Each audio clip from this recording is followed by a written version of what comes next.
വേണ്ടി ചാരവൃത്തി നടത്തിയ യൂട്യൂബർ ജ്യോതി മൽഹോത്രയുടെ ബംഗ്ലാദേശ് ബന്ധം പുറത്ത്. ബംഗ്ലാദേശ് രേഖകളിൽ ഇവരുടെ പേര് കണ്ടെത്തി. ജ്യോതി മൽഹോത്ര ഉടൻ തന്നെ ബംഗ്ലാദേശ് സന്ദർശിക്കാൻ പദ്ധതിയിടുന്നുണ്ടെന്ന് കാണിക്കുന്ന ഒരു നിർണായക വിവരമായിരുന്നു ഉദ്യോഗസ്ഥർക്ക് ലഭിച്ചത്. തീയതിയില്ലാത്ത ഒരു ബംഗ്ലാദേശ് വിസ അപേക്ഷാ ഫോമിൽ അവരുടെ പേര് കണ്ടെത്തിയതോടെയാണ് ഇങ്ങനെയൊരു വഴിത്തിരിവിലേക്ക് എത്തിയത്. വിസ അപേക്ഷാ ഫോമിൽ തീയതിയില്ലെങ്കിലും വീഡിയോ ഷൂട്ടിങ്ങിന്റെ മറവിൽ ബംഗ്ലാദേശി പ്രവർത്തകരുമായി ഒത്തുചേരാനും സ്ഥാനം പിടിക്കാനും അവരുടെ സന്ദർശനം ഉദ്ദേശിച്ചുവെന്ന് അന്വേഷണ സംഘം കരുതുന്നുണ്ട്. അതേസമയം പാകിസ്ഥാന് വേണ്ടി ചാരവൃത്തി നടത്തിയതിനും ശത്രുരാജ്യവുമായി രഹസ്യവും തന്ത്രപരവുമായ വിവരങ്ങൾ പങ്കുവച്ചതിനും യൂട്യൂബർക്കെതിരെ കേസെടുത്തിട്ടുണ്ട്. പാകിസ്ഥാന്റെ രഹസ്യാന്വേഷണ ഏജൻസിയായ ISIയുടെ ചില പ്രവർത്തകർ ഉൾപ്പെടെ നിരവധി പാകിസ്ഥാൻ ഏജന്റുമാരുമായും അവർക്ക് ബന്ധമുണ്ടെന്നുമാണ് ആദ്യം പുറത്തുവന്ന വിവരം. അതേസമയം പാകിസ്ഥാൻ ഇന്റലിജൻസ് ഏജന്റുമായി ബന്ധമുണ്ടായിരുന്നുവെന്ന് യൂട്യൂബർ ജ്യോതി മൽഹോത്ര സമ്മതിച്ചതായ വിവരവും പുറത്തുവരുന്നുണ്ട്. പാകിസ്ഥാൻ ഹൈക്കമ്മീഷൻ ഉദ്യോഗസ്ഥൻ ഡാനിഷുമായി നിരന്തരം ബന്ധപ്പെട്ടിരുന്നതായും ജ്യോതി മൽഹോത്ര ചോദ്യം ചെയ്യലിൽ സമ്മതിച്ചതായി വിവിധ വൃത്തങ്ങളെ ഉദ്ധരിച്ച് ഇന്ത്യ ടുഡേ റിപ്പോർട്ട് ചെയ്യുന്നുണ്ട്. പാകിസ്ഥാന് വേണ്ടി ചാരവൃത്തി നടത്തിയെന്ന കേസിലാണ് ഹരിയാനയിൽ നിന്ന് യൂട്യൂബർ ജ്യോതി മൽഹോത്രയെ അറസ്റ്റ് ചെയ്തത്.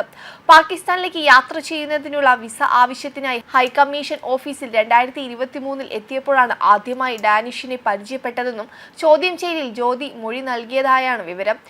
പഹൽഗാം ഭീകരാക്രമണത്തിന് പിന്നാലെ മെയ് 13 ഇന്ത്യ പുറത്താക്കിയ ഉദ്യോഗസ്ഥരിൽ ഒരാളാണ് ഡാനിഷ്. പാകിസ്ഥാൻ സന്ദർശനത്തിനിടെ ഡാനിഷിന്റെ പരിചയക്കാരനായ അലി ഹസനെ പരിചയപ്പെട്ടെന്നും അയാൾ വഴിയാണ് താമസവും യാത്രയും തരപ്പെടുത്തിയതെന്നും ജ്യോതി ഉദ്യോഗസ്ഥരോട് പറഞ്ഞതായാണ് വിവരം.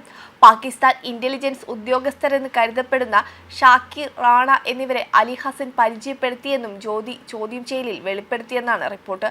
കൂടാതെ ഷാക്കിറിന്റെ ഫോൺ നമ്പർ ജാഡ് രദാവ എന്ന പേരിലാണ് ഫോണിൽ സേവ് ചെയ്തതെന്നും സംശയത്തിന് ഇടവരാതിരിക്കാനാണ് ഇങ്ങനെ ചെയ്തതെന്നും ജ്യോതി അന്വേഷണ ഉദ്യോഗസ്ഥരോട് വ്യക്തമാക്കിയിട്ടുണ്ട്.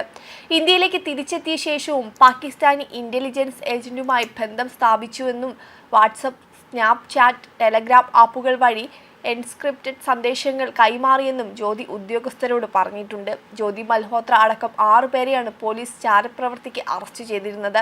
ട്രാവൽ വിത്ത് ജോ എന്നാണ് ജ്യോതി മൽഹോത്രയുടെ യൂട്യൂബ് ചാനലിന്റെ പേര്. ജ്യോതി മൽഹോത്ര പഹൽഗാം ആക്രമണത്തിന് മുമ്പ് നിരവധി തവണ പാകിസ്ഥാൻ സന്ദർശിച്ചതായി കണ്ടെത്തിയിരുന്നു.